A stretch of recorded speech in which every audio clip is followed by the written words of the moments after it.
The film begins with a husband and wife, Vic and Melinda, are getting ready for a party. Melinda tells Vic that she loves him when he puts on her shoe. They have a daughter named Trixie. At the party, Melinda runs across an old friend named Joel. Vic observes them from afar with a worried expression on his face. Melinda then takes Joel outside. Vic looks out a window and finds his wife kissing Joel. Surprisingly, he does not seem surprised and simply stares at her. One of Nick's friends approaches him, concerned, and tells it seems like his wife is having an affair. But Nick replies Joel and Melinda are just friends. Later, when Vic walks to the bar for a drink, Joel shows up and praises him for their hospitality, as well as for being a brick while flirting with his wife. Vic then inquiries about a man named Martin McRae with Joel. Joel answers, yes, the guy who has gone missing. Vic admits that he killed Martin because he saw a lot of his wife. When Joel hears this, he becomes terrified. Joel decides to leave the party after feeling intimidated. When they get home, Vic massages his wife and inquiries about Joel. Melinda says that Joel might be dumb but he can turn her on. Vic is then asked to leave and close the door. It's revealed that they both sleep in the different rooms. After leaving, Vic goes to his snail lab, where he spends the most of his private time. The next day, Vic drops off Trixie at school. Vic's story about Martin McRae has reached one of the students' parents. He notices that his joke has gone viral. When he meets up with his friends, Tom and Miles, for lunch, they express their concern about Melinda's behavior and encourage Vic to rein her in so he doesn't look like a sissy. Later at their house, Melinda knows about what Vic told to Joel at the party. So, she has invited Joel for dinner, and he must apologize to Joel. Later when they are having dinner, Melinda flirts with Joel in front of Vic. She even criticizes her husband's cook. Melinda eventually uses Trixie to get Vic off the table so she can spend some time alone with Joel. Vic sees the drunk Melinda make out with Joel. Melinda notices him and tells him to give Joel a drink before leaving to go upstairs. Joel asks him to apologize for the Martin McRae joke. Vic informs him that he has nothing to apologize because he used a hammer to indeed kill Martin. Then he makes him leave. Days later, at a party, Vic meets a screenplay writer named Dawn. Dawn's wife named Kelly joins them. Melinda informs the couple that Vic is retired from making chips for military drones. Vic is instantly chastised by Dawn because he thinks the chip that Vic made is used to kill people. Miles silences Dawn by stating that Vic is a genius and extremely rich. Then, Dawn brings up the rumors about Martin McRae and judges him, stating it's nothing to joke about.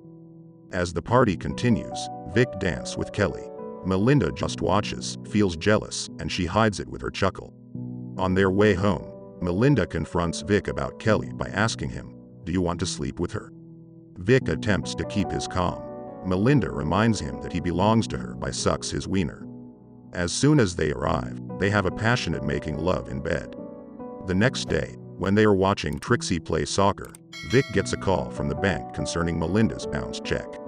Vic discovers that his wife attempted to send $3,000 to a man named Charles for piano lessons. Vic eventually tracks down Charles in a nearby lounge. Melinda is attending Charles's performance while Vic drinks at the lounge without knowing that her husband is there. Vic does nothing except stare at her. When he returns home, he discovers his wife's ring in the sink, which indicates that his wife does not want Charles to know she is married. Moments later, Melinda comes home drunk. She tells Vic that she just had awesome dinner with a new friend. Vic then tells Melinda what he saw in the news about Martin McRae who found dead. Vic sees Charles walking and carrying flowers on their way home with Trixie, and the flowers end up on their table, which he tosses in the trash. As their unhealthy marriage continues, Vic spends time in the snail lab while Melinda makes love with Charles in a car. One day, Vic confronts Melinda after had enough. Melinda aggravates the situation by informing him about her wild adventure with Charles, which resulted in some marks on her body. Vic wants her to stop seeing Charles and live like a normal family. She refuses and walks away. Melinda introduces Charles to everyone, including Vic, during yet another party. Vic later observes his wife playing with Charles later that night. When everyone gets out from the pool because of raining, Vic drowns Charles in the pool. Chad moves like they're Vic. When Melinda finds Charles's body floating in the water, she screams.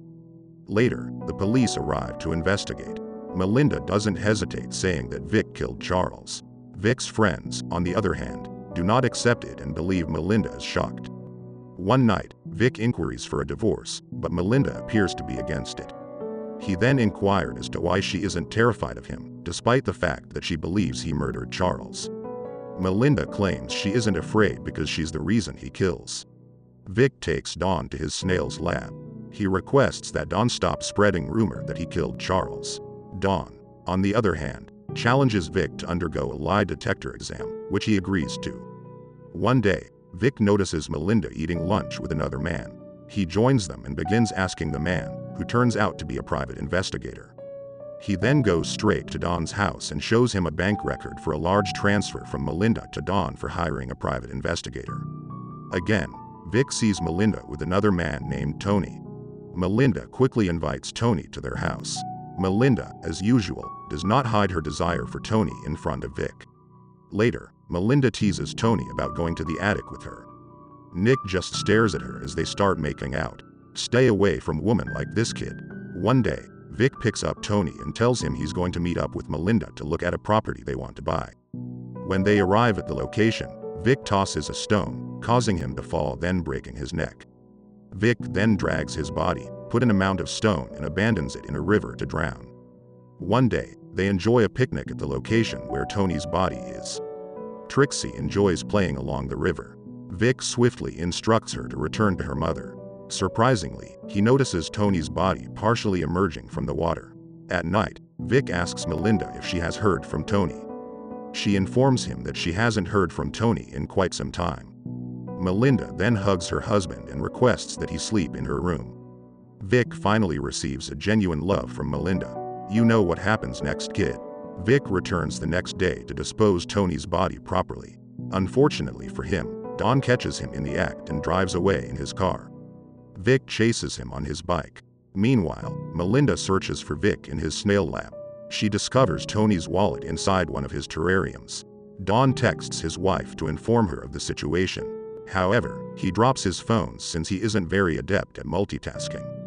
When he tries to reach her phone, he loses control of his car and falls off from a cliff.